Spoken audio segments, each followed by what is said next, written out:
Бәріңе сәлем, бұл екінші тайм арнасы көптен күттірген 10 сұрақтың жалғасы.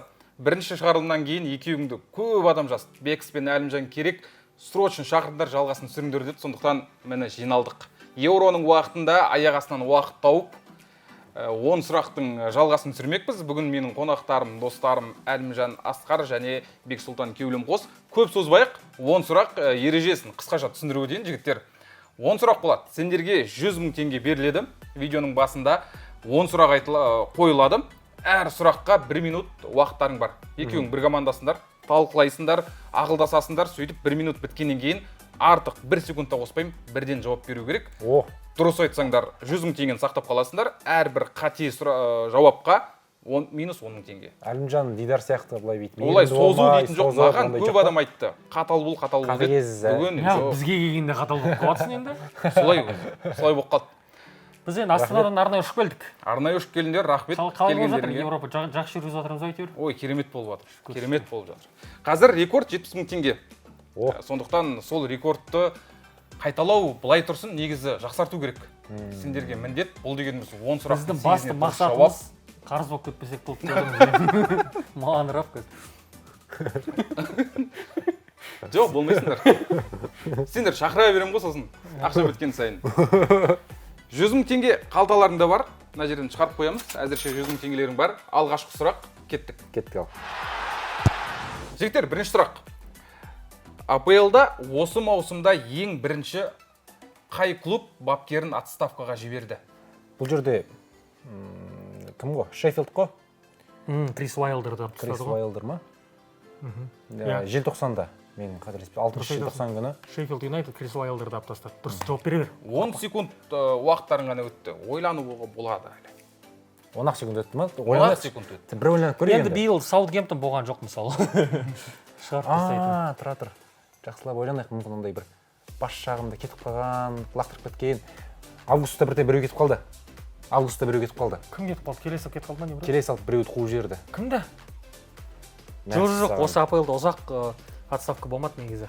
Ұзақ отставка болмады. Андай бас жағында до бірінші турға дейін саналмайды ғой, мысалы бірінші турға дейін. Жоқ, АПЛ маусымында деп тұрмын, маусым басталғаннан кейін ғой, маусым тамызда басталады. Маусым басталғанда бір апта алдын біреу кетіп қалған сияқты, жаңалық естіген сияқты едім. Жоқ, Бексұлтан. Уақыттарың ұзақ болып қалды. Айта бер, қорықпа. Шеффилд Юнайтед командасының енді бастапкер ауысты, ол Крис Уайлдер. Кетті. Қабылданды. Миыларыңды ашпай қояйын. Сендердің міндеттерің негізі бапкерін отставкаға жіберген клубты табу керек. Шеффилд Юнайтед. Шеффилд. Бірінші сұрақ дұрыс.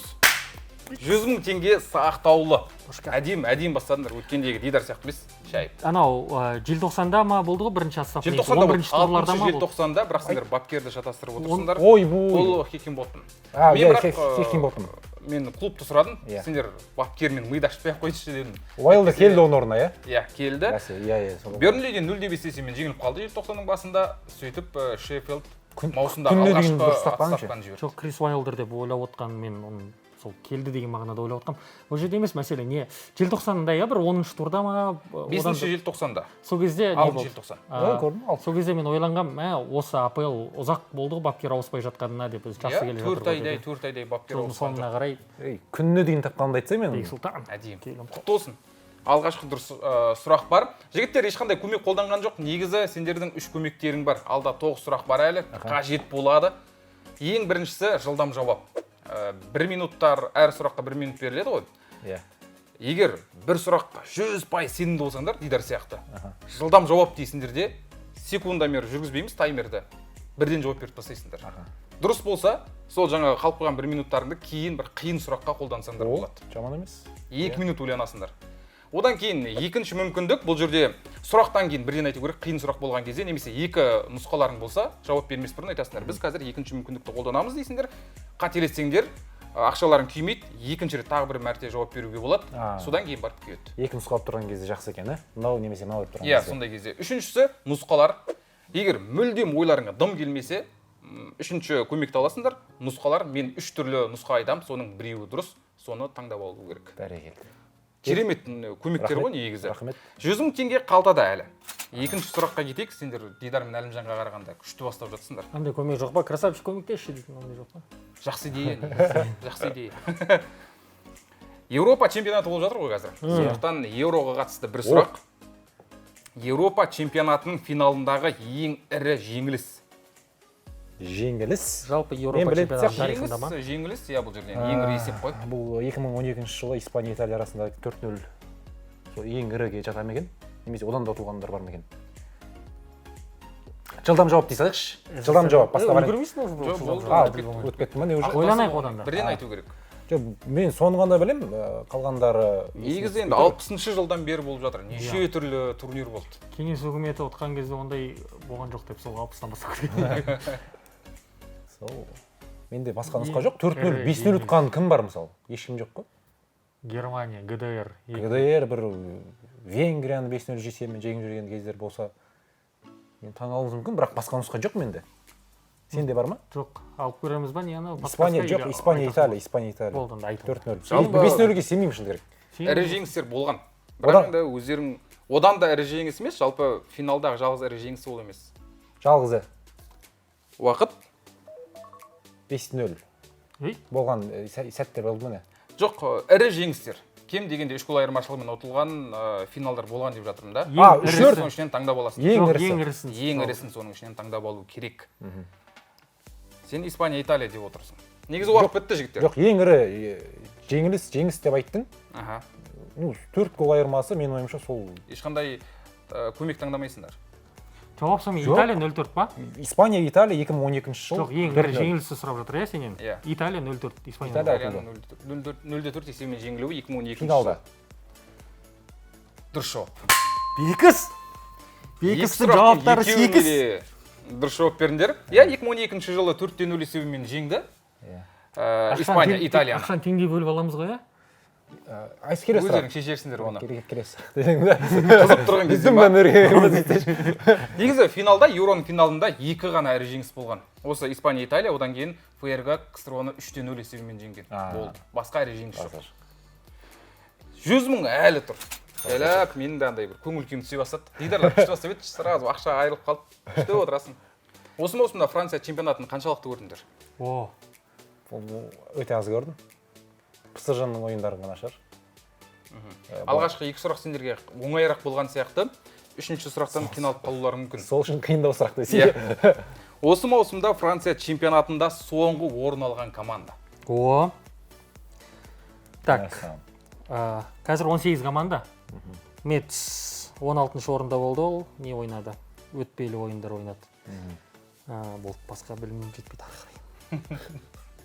Мәссаған. Осы жерде мен нұсқа таңдасам таба алатын сияқты деп ойлаймын. 3 нұсқа берді ғой бірақ. Сен 3 нұсқаны алдын ала жазып қойдың ғой, иә? Алдын ала жазып. Қазір Метс дегенді аптысап отпайсың ғой, мынау Метс емес екенді. Метс жоқ ғой. 3 нұсқанда жоқ па? Жоқ. Қиын. Болады табуға. 3 нұсқа. 3 нұсқаны қолданасыңдар ма? Негізі ойланам десеңдер, уақыттарың жетеді әлі. Жетеді, әлі. Кішкене ойланып тұрып, сосын 3 нұсқа таңдамаймыз ғой, иә? Так. Мәссаған. Биыл Франция чемпионаты. Вообще көрген жоқпын ше просто. Сондай үмітпен қойылған сұрақ қой бұл. Сол 5 чемпионаттың біреуін сол неге құрбандыққа шалу керек болды да. Францияны жібере салдым ба? Францияны жібере салдым. ПСЖ-ның ойындарын ғана көрген шығармын Түркия. Қандай командалар өз? Сенде нұсқа бар ма? Жігіттер, осымен уақыт аяқталды. Бізге нұсқа керек. Нұсқа қандайсыңдар? Осы маусымда Франция чемпионатында соңғы орын алған команда. 3 нұсқа. Клермон, Лориан, Труа. Клермон.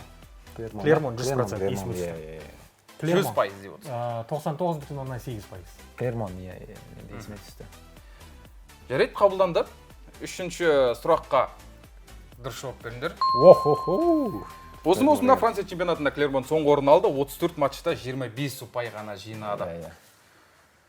Ұшып кеткендер сонымен. Клермон, Лориан екеуі ұшып кетті. Метс өтпелі ойында әупірімдеп жүріп отты ғой, әйтеуір. Сент-Этьенмен ойнады. Бірінші ойын 2-0 сондай болды, деймін, екінші ойын 2-1 болды. Сонымен 3 сұрақ 100 мың теңге әлі сақтаулы. Бүгін рекорд қойып тастауға болады. Дидар мен Әлімжанда 70 мың болған. Жаман емес. Бірақ бір көмектерің осымен күйіп кетті. Жарайды. Оған көндік. Бірақ жаман емес. Бірақ дұрыс қолдандық бастысы. Иә, әдемі қолдандыңдар.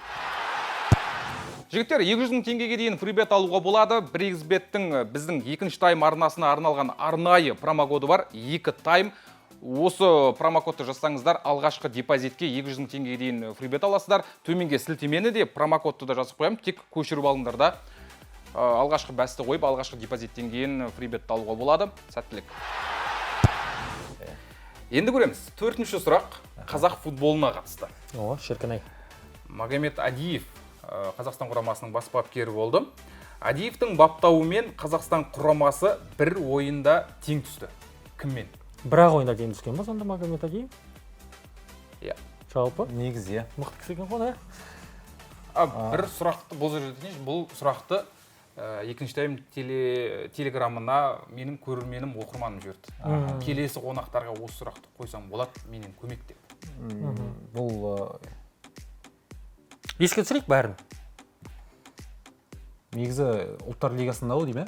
Ұлттар лигасында Беларусь. Словакияны біз 2 ойында да ұттық. Сол жерде бір тең ойын болды, себебі бізде не ғой? Ұпай саны тақ қой.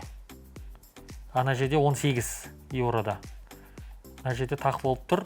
Жолдастық кездесулер бізде ондай көп болған жоқ. Сондықтан ұлттар лигасында жолдастық кездесулерде саналады. Иә, түсініп тұрмын. Словакияны 2 ойында да ұттық. Әзербайжанды 1 ойында ұттық, 1 ойында ұтылып қалдық. Үшінші қарсыласымыз бізде Беларусь болды, Қонақтағы ойында біз тең ойнадық та, үйдегі ойында ұттық. Қонақта сырт алаңда басқа бір мемлекетте ойнап тең ойнап 1-1 болып бітті. Беларусь деп айтайық. Уақыт. Мен Еврода емес, ұлттар лигасы деп отырмын енді. Бұл Беларусь ұлттық құрамасы. Ешқандай көмек таңдамайсыңдар. Жоқ. Уақыт ештеңе керек емес, қосымша дым жоқ. Беларусьті 4 ұпай алдық, 1-ін ұттық, 1-ін тең ойнадық. Әзербайжанды 3 ұпай, Словакиядан 6 ұпай. Жолдастық кездесулерде тең ұпай болды деп ойламайсың. Еврода тең ұпай болған жоқ. Жолдастық кездесу қара, Біріккен Араб Әмірліктермен ойнадық, ұтылып қалдық. Өзбекстаннан жеңіліп қалдық. Сосын қандай тағы жолдастық ойындар болды? Болды осы. Жалпы ұлттар лигасында. Онда дұрыс Беларусь. Ұлттар лигасында. Evet, уақыт ұзбай қояйық. Дұрыс? Дұрыс. 4 сұрақтың 4-еуі де дұрыс. Йо-майо.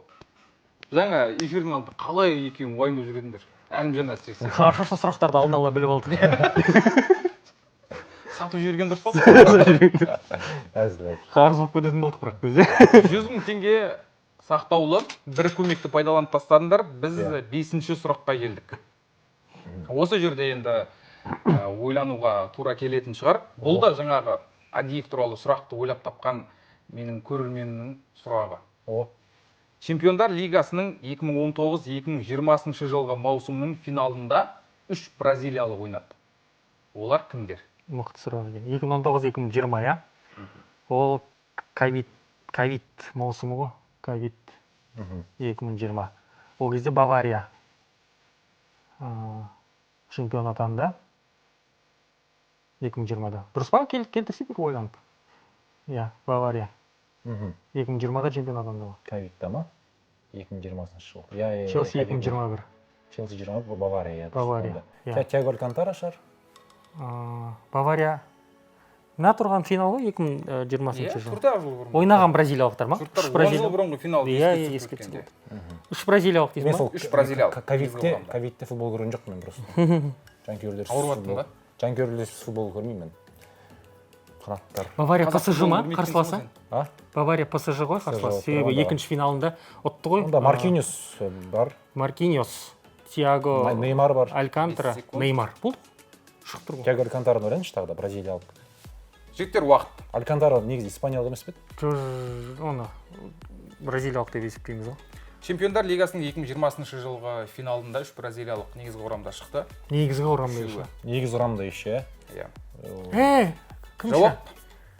Все, осыны айта бер Бексұлтан, мен басқа вариант келмейді. Тағы бізде қандай нелер бар еді? Екі көмектерің қалды. Екінші мүмкіндік және точно керек емес, қиын, үшеуінде. Данте емес. Және екіншісін тағы біреуін қолдана алмадыңдар енді, ол жылдам жауап қой. 1 минут өтіп кетті. Данте сол кезде ойнап кетті негізі. Жоқ, жаңағы нормально сол. Сол нормально ма? Жоқ, Тиаго Алькантара бірақ Испаниялық қой негізі. Данте бола берсінші. Мысалы, мақұл, айтайық онда. Неймарды айт, Маркиньосты айт. Маркиньос, Неймар бұл мен сенімді болып тұрмын осы екеуінде. Және Бавариядан біреу болу керек. Данте ау деймін сол. Данте деген ойнаған жоқ болды, негізі құрам десе. Ой, мен қаталдай болайын, қаталдау. Айтыңдар. 1 минуттың қосымша 1 минут өтіп кетті. Айтақ бейсін, әділ ойнайық, давай, айта ғой.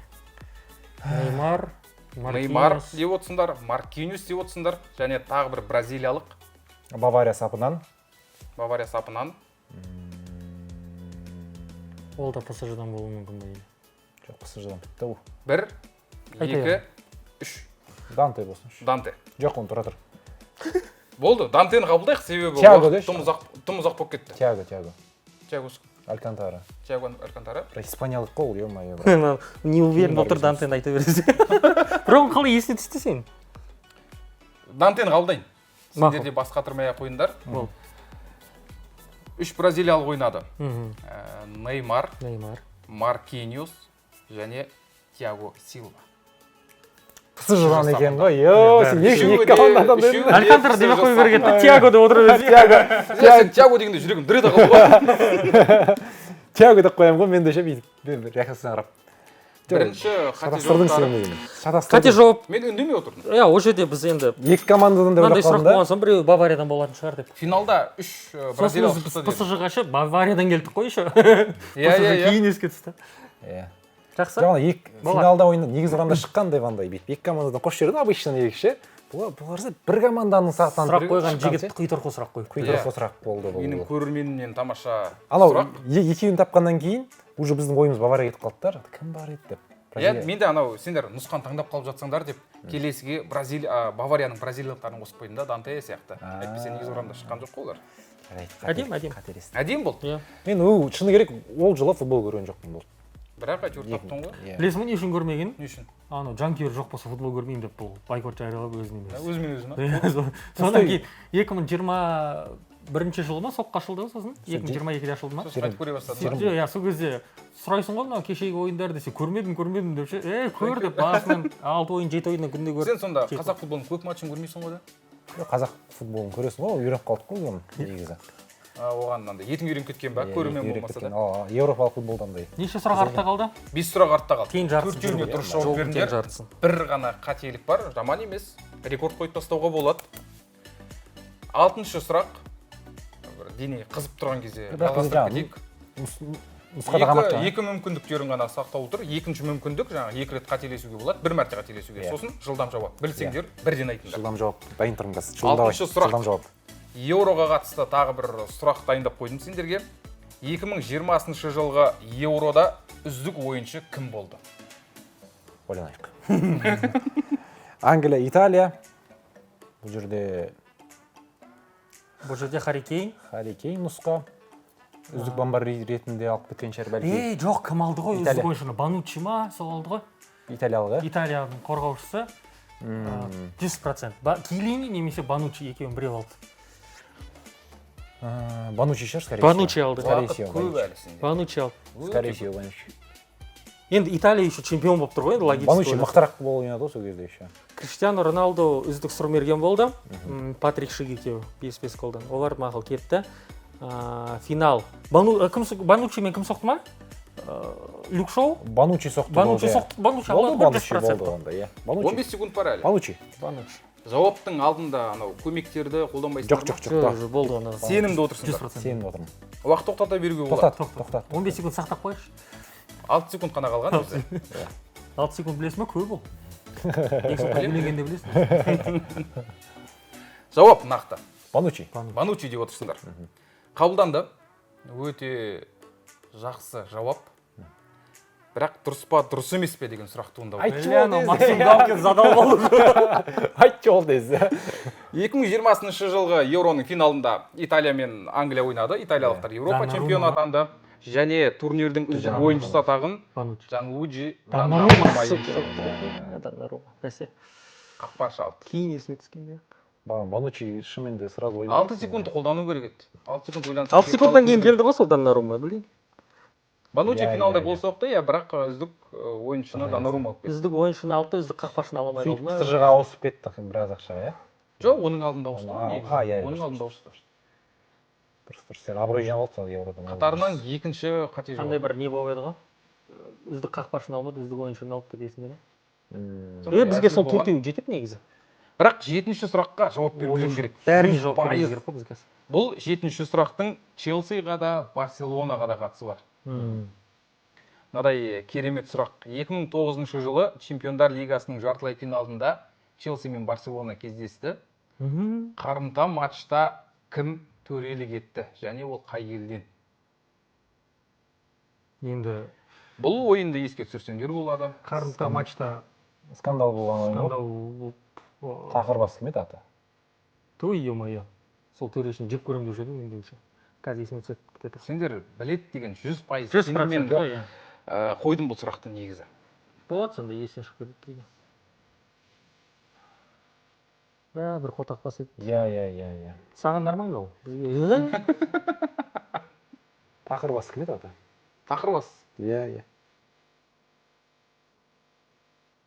Андай, мынандай әріптен келіп тұр дейтін да нұсқа болмай тұр ма? ой түрі бәрі есімде еще боқтағаны да есімде нұсқа таңдаса жауап береміз 100%. Нұсқаны бекер қолданып қазір бізде қандай екінші мүмкіндік. Ол үшін екі нұсқа болу керек сендерде. Тақыр бас.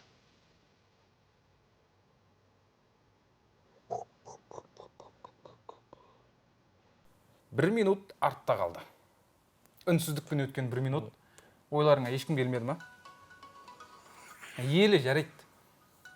Просто фамилиясы ғана ғой керегі. Евребе деген сияқты өміріне. иә Евребе Жарайды, елі керек десем.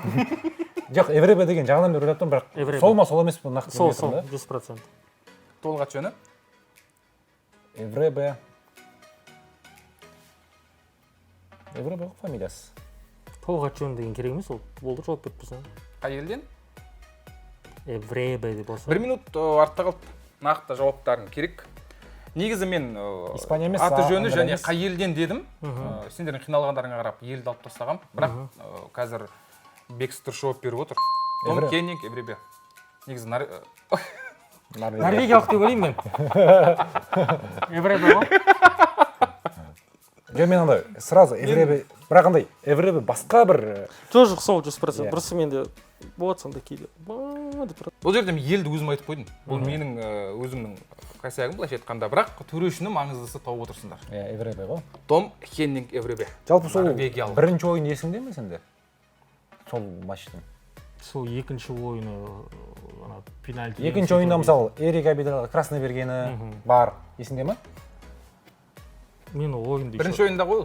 Жоқ. Екінші Екінші ойында Эрик Абидалға красный берді мысалы. Біріншіден.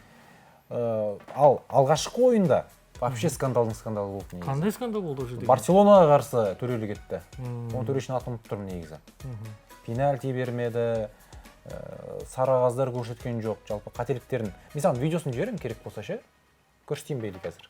жоқ Жоқ, көріспей ақ қой, ол деген аса қатты қажет емес. Иә. Маңыздысы дұрыс жауап беріп отырсыңдар. Иә. Евребе. Өзім айтып қойғам да, чеш елді, ё-майо. Негізі мен іздедім да Евребе туралы. Сөйтсем, ол толығымен норвегиялық тілде Евребе деп оқылады екен.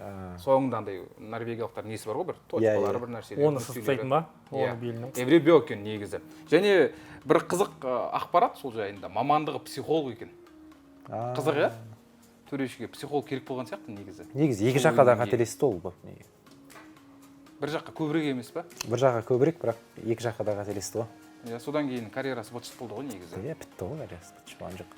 Анау сәтсіз серияны тоқтаттыңдар. Дәл керемет жауап бердіңдер. Зорға. 7 сұрақ артта қалып отыр жігіттер. Бесеуіне дұрыс жауап бердіңдер, 2 рет қателестіңдер. 50 мың теңге, ойбай, 80 мың теңге қалтада. қалтада емес иә 50 мың Әзірше қалтада емес, кем дегенде 50 мың теңге қалтада тұр сендерде. Иә. Бірақ сол 80 мыңды да сақтап қалуға мүмкіндік бар. Жігіттер, 8-ші сұрақ. Қазір теледидарға шығарылды. Сұрақтар эфирге де шығарылады. Былай, бұл кім? Мына суреттер, 3 сурет бар алдарыңда. Осы 3 сурет бір футболшыны байланыстырады былайша айтқанда. Бір футболшы жасырылып тұр осы 3 суреттің арасында. Әртүрлі себепке байланысты карьерасы болсын, аты жөні болсын, неше түрлі. Аты жөні так мен Леброн Джеймс. Леброн Джеймс қой баскетбол иә Сол ма? 1 миля 1 минут. 1 миля 1 миля неше километр? 1/6 ма? 16, 6. Ливерпульдің ойыншысы ғой. Ливерпульдің 6-шы орындағы ойын. Джеймс? Леброн Джеймс. Леброн Джеймс. Джеймс Ана жерде Милнер деген сияқты Джеймс ғой. Милнер ғой, иә. Милнер. Ливерпуль Милнер. Иә. Леброн Джеймс. Ливерпульда ойнайды. Леброн Джеймс. Ой, Джеймс Милнер. Джеймс Милнер, иә. Стопудоу ғой. Ливерпульдің ойыншысы Джеймс. Нердің не қатысы бар мына жерде? Жоқ, иә. Леброн Джеймс. Джеймс Милнер. Ливерпуль. Ол просто Ливерпульда ойнағаннан кейін. 20 секунд уақыттарың бар әлі. Жылдам жауап. Жылдам жауап Тұра тұра, болды. ойлан айтырақ. Джеймс Милнер. Джеймс Милнер. 100%. Футболшы ғой бұяқта, иә. Бұл футболшы енді әрине. Джеймс екінші Милнер. таймда. Джеймс Милнер деп ойлаймын енді. 1 миля.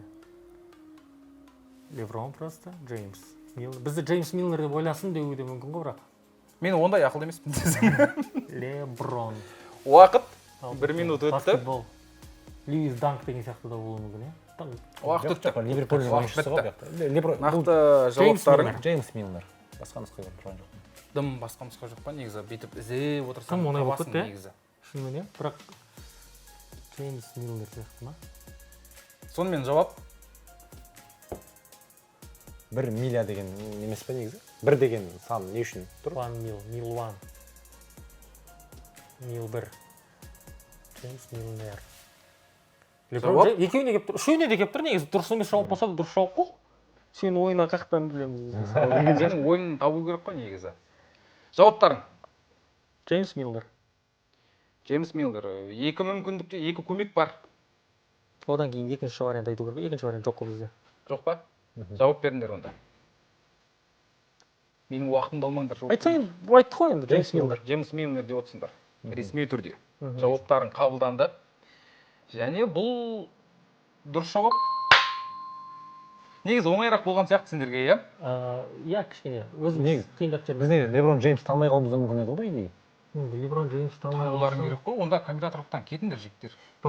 Бүгіннен бастап баскетбол жүргізбеймін жігіт. Спорттан кету керек. Баскетбол өмірінде көрмегенмін мен. Леброн Джеймс бұл жерде бір деген сөз аса қатты маңызды емес. Мил деген сөз ғой енді. Милнерге алып келген түріміз және Бір не үшін ойын басымыз сол бірге қатты ғой деп шынында, иә. бұл жерде бәрін жазып берсең де не ғой енді. Тым оңай болып Бір кетеді. шатастырдық Бірақ осының өзі негізі сендерге оңай сияқты болып көрінді. Келесі тағы да қонаққа шақырсам мен масқара қылып жасаймын. Милар ашып кететіндей. Ливерпульдің эмблемасы. Бірақ оңай болды, иә? Стадионды боя салу керек пе еді мысалы ше әшейін. Мен сол сендерді дұрыс бағаламадым ғой деймін. Мына тупойларды таба алмайды. Әйтпесе анау Ливерпульдің орнында негізі жай ғана қызыл түс болған. Красный енді Ливерпуль қызылдар. Помоги дейді қолында. Бірақ сендерге сәл көмектескен сияқтымын өзім. Сендер дұрыс бағаламаппын. Келесіде қиындау сұрақ болады. Қалай дегенде де дұрыс жауап беріңдер. Иә. Тамаша. 8 сұрақтың 6-ауына 60 000 рекорд қоюға мүмкіндік бар. Бір сұраққа жауап берсек рекорд қоямыз, иә? Екі сұраққа Қайталайсыңдар. Бір сұраққа дұрыс жауап берсеңдер қайталайсыңдар, екеуіне дұрыс жауап берсеңдер рекордты қоясыңдар. Қазір 80 000 теңге әлі сақтаулы сендерде. 9-шы сұрақ. Бұл да сондай бір интерактивті сұрақ болайын деп тұр. Бір футболшыны жасырамын, оның әріптестері теледидарға қараңдар, экранға 4 бірдей әріптесі бар. Лионель Месси, Генрих Мхитарян, Дэвид Бекхэм және Брайм Диас. Бастан сұрақ қойшы, қандай сұрақ? Бір футболшы жасырынған. Аха.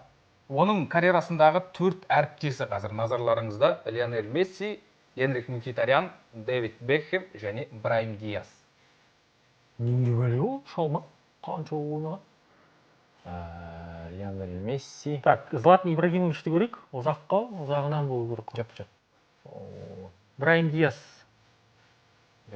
Реалда ойнады, сосын Миланда ойнады. Златан Ибрагимович келіп тұр бір адам.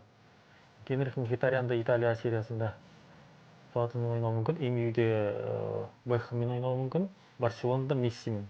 Бекхэм 2000 жылдарының басында ойнады. Енді Қазақстанға 2009-да келді ғой. Өзі Златан ойнайды. Өте шатастырып отырған сияқты. Так, басқа вариант бар ма? Златанды келіп тұр негізі по идее, өйткені PSG-да Бекхэм мен Златан ойнаған жоқ па еді.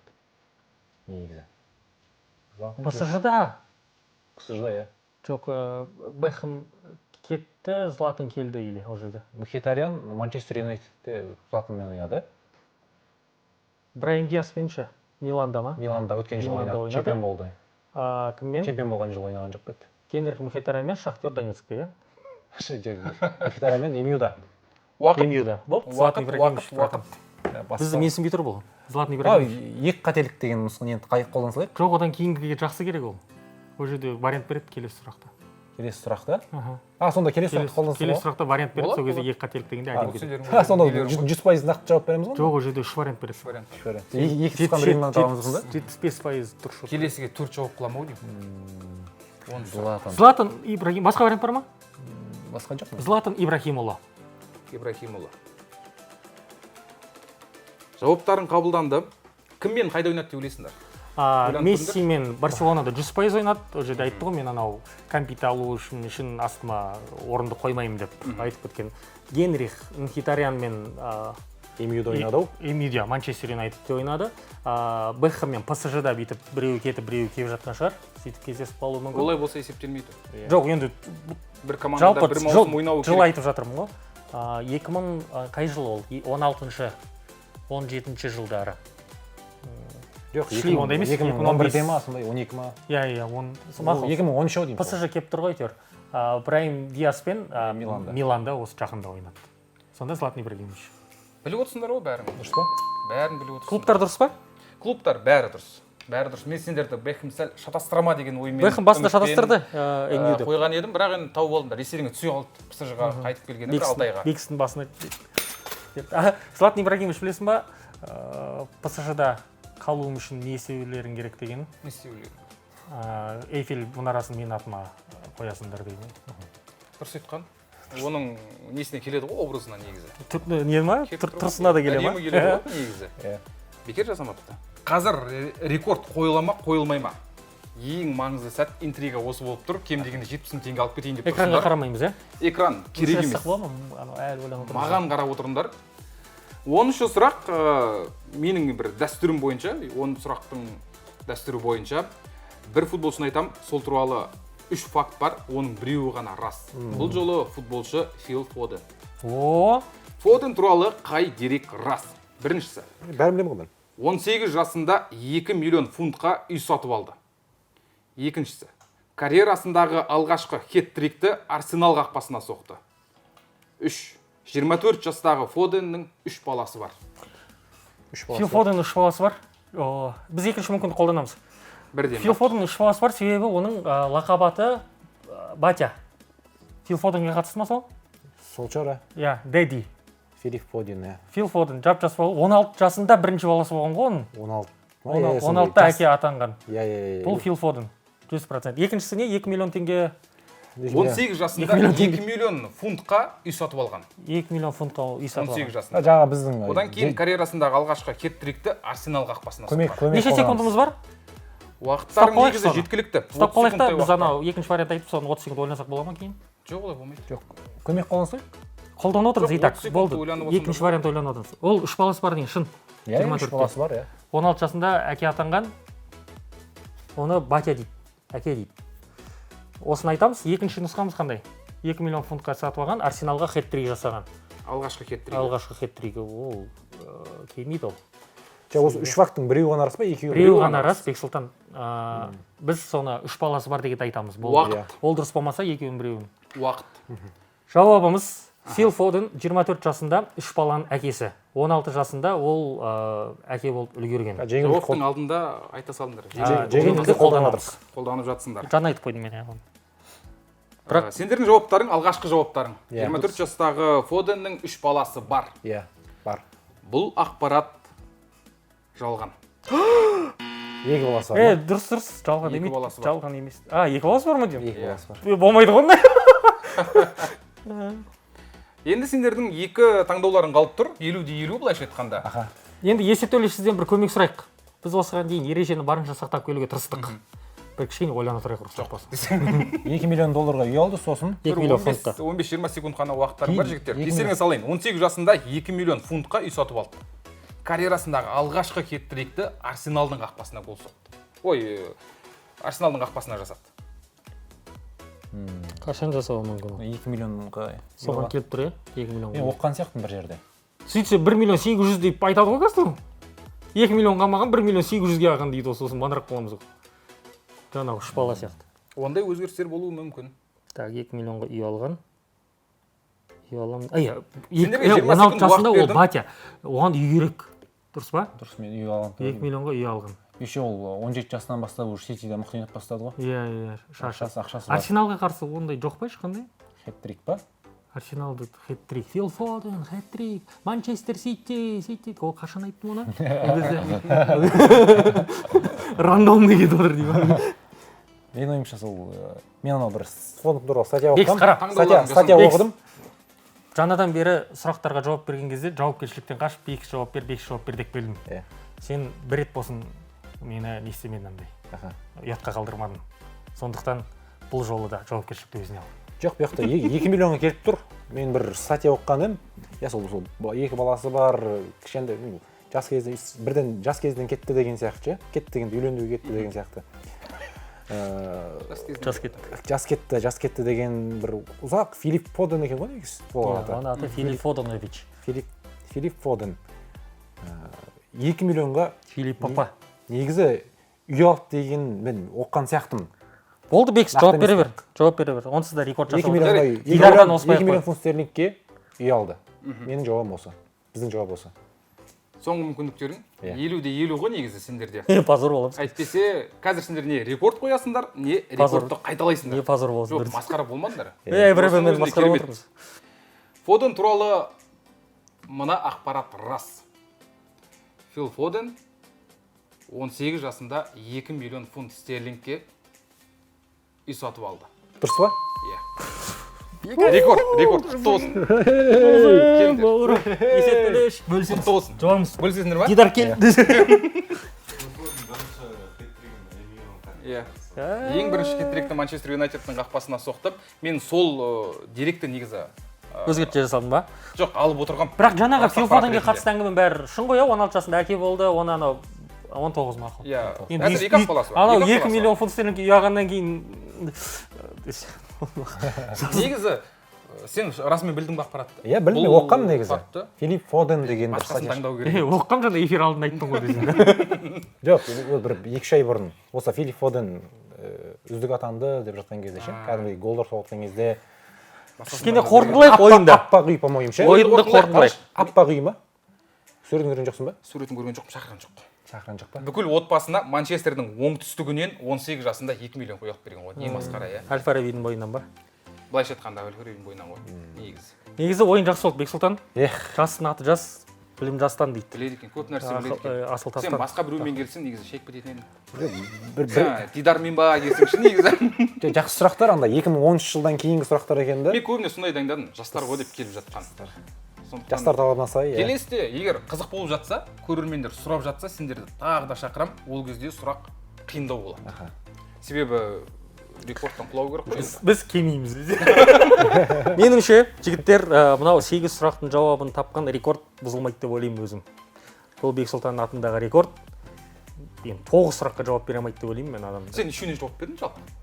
Сен мен жаман төмендетіп отырсың ба жерде? Қайталаудан қарап көрсем, әлекен башқаты екен дейсің. Сен бір-екі сұраққа жауап берген сияқтысың. Мынау Бексұлтан несін шықты ғой бетір. сені. Давай санаймыз басынан бастап. Біз бірақ Бекс екеуміз командамыз. Иә. Бірақ сендер негізі командасыңдар. Сұрақ қойғым келіп отыр екеуіне. Сен Клермонға жауап бердің. Клермонға жауап бердің. Жарайды. Болды деген емес, Златан Ибрагимовичқа мен жауап бердім. Айта бер, басынан бастап айта берсең. Қара, біріншісін. Шеффилд Юнайтед кім? Бекс. Бекс жауап берді. Златанды тапты. Тұр қазір. Екіншісі Испания, Италия 4-тен Бекс. Бекс. Клермон, сен. Магомед Адиев, Беларусь. Мен. Бекс емес па? Жоқ.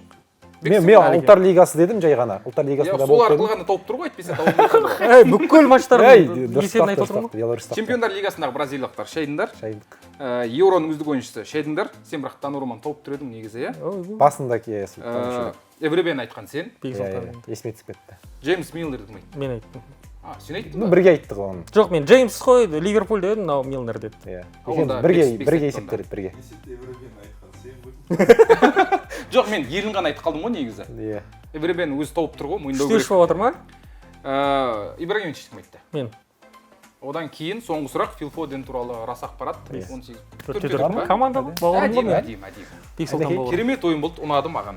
Бірақ сұрақтарды қиындату керек екен. Әйтпесе болды, жабамын аны. Ақша жоқ, бітті. Келгендеріңе рахмет. Бізде жаңа рекорд бар. Осындай тізім жасайық та. 80 мың теңге Әлімжан мен Бекс. Одан кейін Дидар мен Әлімжан шайып 70 мың деген сияқты. Иә? Сөйтіп, маусымның қорытындысын жасаймыз да, кім рекордқа кенеледі, құттықтаймыз болды. Тамаша. Дидар мен Әлекеннің несін көрініп шығарылым маған. Ұнады. Өте қызық болды, бірақ анау Дидар шли бәрін білемін деген настроймен келіп қалыпты. Келді, иә. Әлекен Бірінші сұрақта. Әлекенсіз ойнау керек еді ол ше. Сөйту керек еді. Иә, әйтпесе жауап беріп жатса да жоқ. Ембию алып та бір. Олар негізі бүйтіп соң кесіп берді ғой, әдемі кесіп берді. Шайып ше жаңағы. Әдемі болды, ұнады маған. Келгендеріңе рахмет. Дидар отырған, сол үшін айтып жатырмыз. Келеді ғой, қайда барады. Келгендеріңе рахмет. Рекорд құтты болсын. 80 мың теңге қалталарыңда. Мынандай бір енді 80 мың теңге ұтып отырмыз. Бұл оңай ақша емес. Бексұлтан екеуміз бөліп аламыз ғой. Саған да береміз қойдық. Нәргеге үшін. 10 мың теңгені ойнат жүрсек. Келесі шығарылымға күшті сұрақ саған жібереді ғой. Сол сұраққа егер қатысушылар дұрыс жауап бере алмаса, сол сұрақтың иесі Бексұлтан екеуміздің атымыздан, Соққы медианың атынан 10 мың. Онда маған сұрақтар жіберу керек қой. Иә, адамдар сан сұрақ жібереді. Комментарийге емес. Комментарийге болса дайындалып келуі мүмкін келесі қонақ. Телегаға. Жоқ, бүгін бізге жіберді ғой сұрақты Магомед Адиев сияқты. Иә, сол сияқты жібереді. Егер ол сұраққа қатысушылар жауап бере алмаса, біздің атымыздан 10 мың теңге береміз. Тамаша, тамаша. Мен онда келесі қонақтарға бір сұрақты өзім таңдап аламын. Жібергендердің ішінен. Екінші айым Телеграм арнасы арқылы мені тауып алсаңдар болады. Телеграмнан жазыңдар, сұрақтарды ең қызығын таңдап аламын. Міндетті түрде қоямын және 10 мың теңге ұтып алуға болады. Керемет ой. Рахмет. Болсын. Есет рахмет. Видеоны аса лайк басып, каналға жазылыңдар және жігіттердің жауабына қарамай өздеріңде жауап беріп отырсаңдар, Google-дан іздемей қанша сұраққа жауап бердіңдер, комментарийге жазыңдар. 10-нан 10 де. 10-нан 10. Болып қалуы мүмкін. Оңай сұрақтар ғой. Рахмет. Сау болыңыздар. Көтек. Көріскенбіз.